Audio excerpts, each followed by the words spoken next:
Hi, good afternoon. It's a pleasure, it's an honor, but it's a unfortunate moment because I'm standing between you and lunch. So, not yet ready? Okay, good news, lunch is not yet ready. So I'm not the one standing between you and lunch. The topic today that has been selected for me is very interesting, which is about some shifts that have happened in the workplace, in the employees over the last few years, few decades or so. And these shifts, before we miss them, we must know them. So just going to share 4 shifts and therefore how some progressive companies have responded to these 4 shifts, and doing some companies and including my company Lupin also, what we've been doing today. So what are these shifts that are happening in the employees of this generation, whatever you may like to call them and describe them as? Am I better visible here, or should I go up on stage to be more visible? Whatever you suggest. On stage? Okay. Shift number 1. We want a loyal employee. Used to be the term. Loyalty was the most important thing that we required. And this loyalty was uncompromisable, non-negotiable. And therefore, what you looked at a person, when you were looking at a person, was how loyal this person potentially can be for my organization. In the CV, deep down somewhere would be hobbies and interests. And now, loyalty has taken a shift to interest. Now, first question in companies that is asked to employee, to a prospective candidate, is what is your interest area? Because your interest will lead to your expertise, that will lead to excellence at work. So we won't have to actually push you for it. You would be doing it from within. So what used to be loyalty now for employee is her interest. She would rather pursue her interest rather than satisfy you with loyalty qualifications. That is shift number 1. Shift number 2. We would always hear that we need a committed employee. So commitment is what we are looking for. So we would like to look at the track record of this employee, prospective candidate, and see how committed he would be or she would be at work. Commitment has changed to convenience. And now employees looking for convenience, call it, you know better, hybrid way of working, call it leaves when they want, call it not really looking over their shoulders every moment, not over supervising them, giving them convenience of the ways they can use for communicating. It should not be only email. Email can be a WhatsApp, why not? What stops me from actually chatting on a WhatsApp or ChatGPT or whatever? So convenience in terms of the latest that I have got at my disposal, I would like to use that rather than actually proving my commitment to you over and over again by showing up at office with that biometric punch in the morning. So shift number 2, commitment has given way to convenience. Progressive companies are sitting up and taking notice of this. Shift number 3, what used to be looked for was continuity on job. So is the person has it been stable? Will he be stable in the job? Will he be really delivering and giving us the minimum basic timelines that we are, in terms of tenure, that we are looking forward to? And therefore, we would be really focusing a lot on stability of the person. But mind you, stability or results, what is more important? No-brainer. And therefore, this continuity has actually taken a shift to, very interestingly, adventure. Today's employee needs adventure, adventure of growth, adventure of challenge, adventure of uncertainty, adventure of how are my bosses going to actually excite me, contribute to my learning, give me really tasks that are going to raise my bar. So that is the adventure today's employee is looking forward to, and not give you continuity. So if you look at continuous, we need to give them adventure. They will last longer. So continuity has shifted to adventure. Fourth and final shift that has happened, according to me, in the workforce and the way they are approaching their work is that they have actually, we used to be looking for, you are working in an organization, you need to be compromising on some things, for this, because we have requirements, we have expectations, we have targets, we have budgets, etc. So you better compromise on things on that ground. today's employee is spoilt with choice, we know. So compromise has taken a shift, and now it has become a choice. Give me a choice. Don't force me to compromise. Don't tell me you are left with not many options because you joined us. We are an exciting place. We are a very people-centric place, but sorry, you have to compromise to be our way. And therefore, today's employee is looking for a choice between Uber, Ola, between Netflix and Prime, between everything, and why not? In your organization, between assignment and assignment, and therefore between team and team, therefore between function and function. If progressive companies are doing it, every other company can also do it. We need to be more flexible. We need to be more open. I was really very excited with the questions in the last session that were asked by, the question that was asked by you also, ma'am. How do you actually deal with this situation? But it is very important for us to have the ability to review the way we've been working, whether it is uncertainty or it is the lack of training.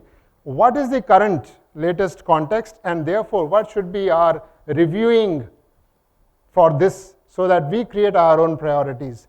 And that's what has been done by some of the organizations. And therefore what they are doing is these 4 things that I'm going to share now. Because of these 4 shifts, thing number 1 that is being done is that alignment of employee right from day 1, and not telling you about my company and how glorious this company is, how glorious our past and track record is. It is about you getting aligned, because when I am helping you pursue your interest, obviously we would be more aligned on that front. And therefore, alignment is the most important thing that company is looking for when they are hiring or getting an employee on board. That is number 1.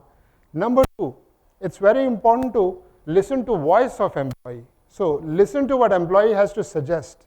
The suggestions employee makes once she's been aligned with the growth path, with the journey, with the appetite of the organization, with the sentiment in the organization. Once they are aligned, they have something to suggest based on their past record or based on their own fresh insights, fresh ideas. Are we there listening to those suggestions? Are we giving them opportunities to implement those suggestions? So alignment, number 1. Number 2, voice. Are we listening to them? Extremely liberating, extremely reviewing, extremely enlarging our scope of work and performance levels for organization once we start listening to the new energy that we are hiring. So these are not the toddlers we are hiring who are going to toe the line that we've been doing all these years. These are the people who are going to actually reform the line for us. And therefore, voice, second most important thing. Third thing that is extremely important is we need to be able to actually excite these people time to time with a variety of assignments which are varying assignments, and therefore there should be a lot of appreciation on the go for the kind of work that is being done by employee. And this appreciation should be on the go, not only at the end of the year, not only at the end of the fiscal year, but it must be as this is happening. Appreciation should follow and create, inspiration for them to actually start performing even better going further. It is not enough to imagine that it's about promotion, or it's about increment, or it's about incentives, or it's about any such thing. It is about actually acknowledging the person's good work at the right time. And if you say that this was a good job done, in this meeting you posed some good questions. In fact, the way you have cracked this client is wonderful. If you are able to say this on the go, in a very structured as well as unstructured manner, and this comes from heart and not really faking it, otherwise it will be very counterproductive on the other side, obviously. So are you able to actually appreciate them as often, as much as possible? Extremely important, friends. Very important, therefore, for us to ensure their alignment, ensure we hear their voice, ensure we appreciate them time to time, and final, fourth one is, when you are listening to them for their suggestions, you must also listen to them for their aspirations. What are their aspirations? So what do they aspire to be in time to come? In next 5 years, 3 years, 2 years? What do you think you understand about their aspirations? And when you do this, it's not a chat over a cup of coffee between you and him as a one-on-one. It's about a formal interaction between you, him, his immediate manager, and if required, HR as well. So that whatever comes out of this conversation It is either doable now or doable after 6 months to 1 year or not doable at all. This to be communicated to the person. And if it is possible, if it is doable between 6 to 1 year or let's say after 2 years, what is the path that we need to groom him up or groom her up for in order to be able to materialize her aspirations? Obviously, provided they are in line with our business aspiration. But are we listening to employees about what are your aspirations? If you do not listen to them, somebody else will obviously. So we better do this ourselves and recognize this shift the way it is happening in the employee's mind. And they're already doing this. Some very exciting sharings have already happened in the previous session. And this reminds me of something interesting that is more India-driven, more India-centric. But let me share this with you for the benefit of those who are from outside India would also enjoy this shift that has happened in ourselves also, in all of us sitting here. Those of us who have actually known Bollywood for 50s and 60s, it was all about pathos as the dominant era. Pathos was the feeling of sadness, Devdas era, which was the reflection of those times. If there was a grown beard, that meant sadness, tragedy, pathos. Lata, Mukesh, sad songs. 70s and 80s was the era of rebel. This was when Angry Young Man happened. This is when in our life, of course, assassination of Prime Minister happened. This is when whatever movies, boy meets girl, fall in love, run away, rebel. Reflection of those times, 60s, 70s and 80s. Then 90s and up till 2010. This was the era of fun. And therefore, boy meets girl, boy dies. Earlier, girl also used to die. Now, girl moves on. Kaho na pyar hai, kuch kuch hota hai. Girl dies, boy moves on.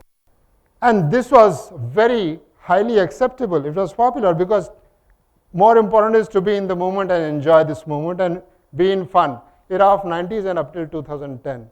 And after that started the era of Queen and Zindagi Na Milegi Dobara. That is the era of adventure. Solo trip. Enjoy your life. Do look forward for uncertainty. This is the current generation that is looking forward for uncertainty. They are not scared of uncertainty. They want more challenge of ambiguity, and therefore, because they are committed to their own cause. They know what they need. They have clarity. If they don't have, they talk about that we don't have clarity, give us some clarity. And nothing wrong with confusion. It is the midpoint between ignorance and knowledge, and therefore, this is what I had to share with you on this afternoon. Thank you so much, friends. I hope it helped. Any questions? I'm open.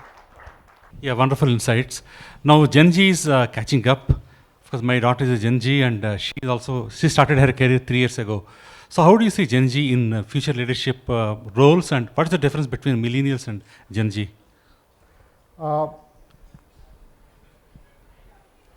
Actually, to analyze, to find, compare to senses has been our obsession, if you may give me the liberty to say this.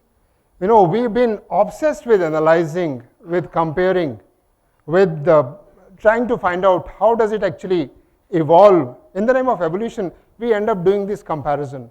But it is very important for us to know that they don't need us to bother about them. They don't need us to actually think on their behalf. They are not expecting us to tell them how they are different from the previous ones. All that they want is a little bit of sky, a little bit of space.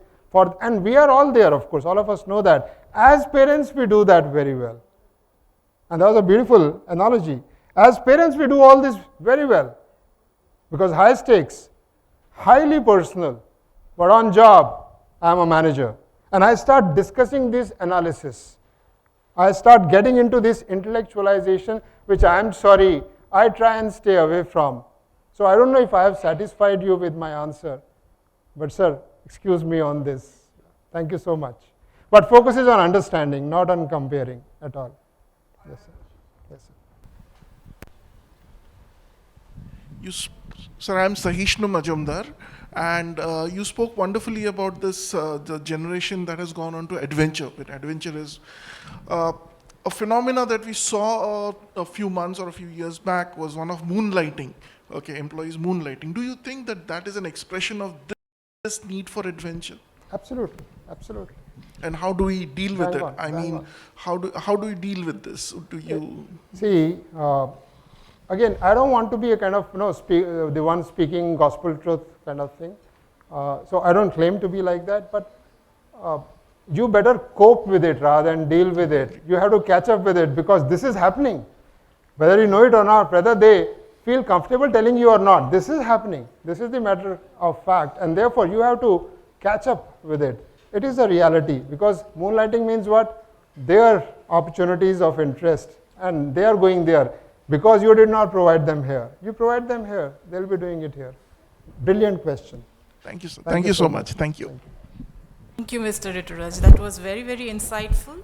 And to put it in a nutshell, what I can say is that if a leader needs to deal with millennials and engage them at the workplace, they need to think of what they can give rather than what they can take from them. Absolutely. Yeah. Thank you so much. Thank you so much.